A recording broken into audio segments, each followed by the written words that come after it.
Good morning and welcome to another Wednesday Q&A. Michael Johnson writes again, saying, "Hi all.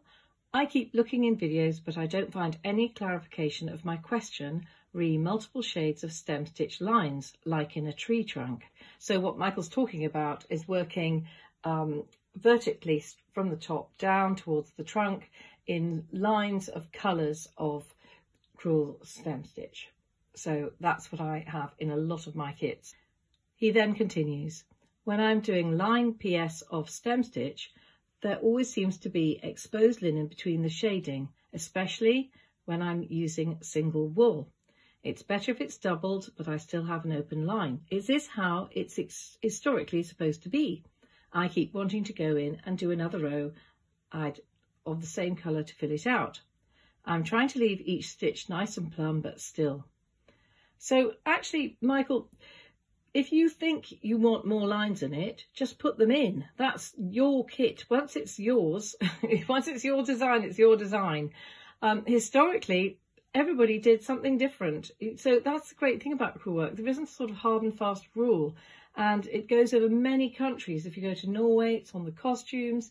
It really, different countries. It depends what era you're trying to aim for, and what influence, and particularly which person who designed it in the first place or stitched it, probably more likely who stitched it. So if it doesn't look right to you, change it. It's yours. It really isn't mine. Once it's left, it's gone.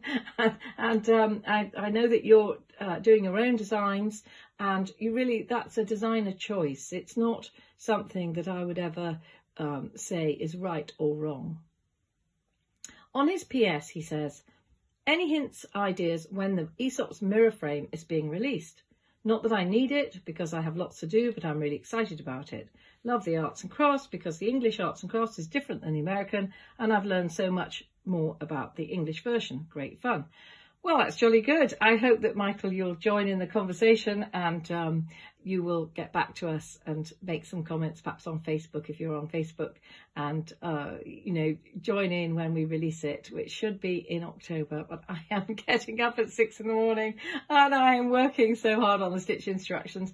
Georgie's working every day, full-time illustrator, and, that's taken weeks and weeks and weeks, painstakingly working out exactly where the angle of the needle will be and to make it as clear as possible. So, we work incredibly hard to make sure that when you get a set of stitch instructions with our kits, that you're not going to come back at us and say, "Oh, we should put in an extra picture," or "Please can you explain that?" Or, and through many years of tuition, I hope I can anticipate where people will come unstuck or have a worry, and our aim is absolutely for you not to worry, and that's the value in spending a lot of money employing people to do a specialist job and creating the stitch instructions really well. So hopefully that will be all right. And I'm looking at two huge tables full of painted pictures of stitch instructions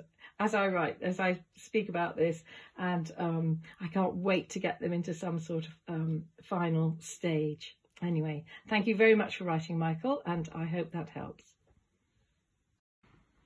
Sometimes I have a helicopter going over or a small child walking into these recordings for the Q&As, but today I've got Mikey, who's our very elderly cat, and he's sitting purring on my knee, hiding from a 3-year-old. So just excuse me that I'm indulging my inner cat lady, and just doing a little bit of massage on his back while I talk to you.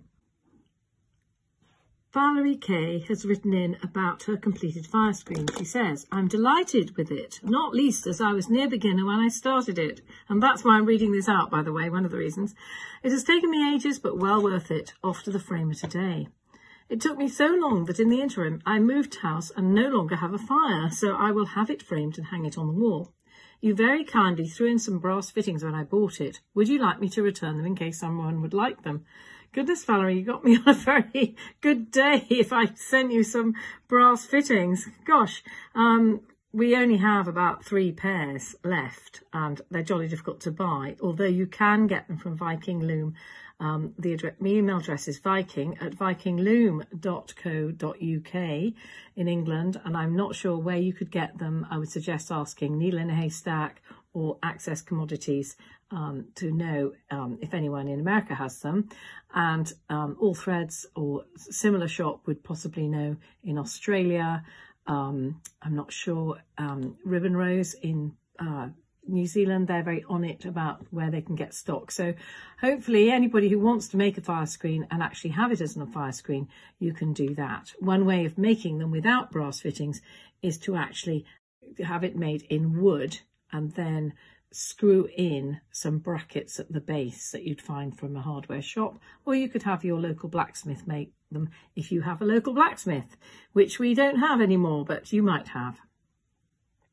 Anyway, Valerie is really nice. I like Valerie. She says, would you like me to return brass fittings for them in case someone else would like them? Okay. Well, I think possibly in England, if anybody else would like them, I think that it's possible that you could get them from Valerie. I'm not sure if Valerie's able to get to the post office or have them collected, but they are worth about, £30 or something. So if anybody wants them and they happen to be in England and able to do a bank transfer to Valerie, then I'm sure that she would be delighted to send those on. And perhaps, Valerie, you could donate that money to a charity of your choice. So everybody feels it's worth doing, and they can be recycled to somebody that will have them, and that is fantastic. Thank you.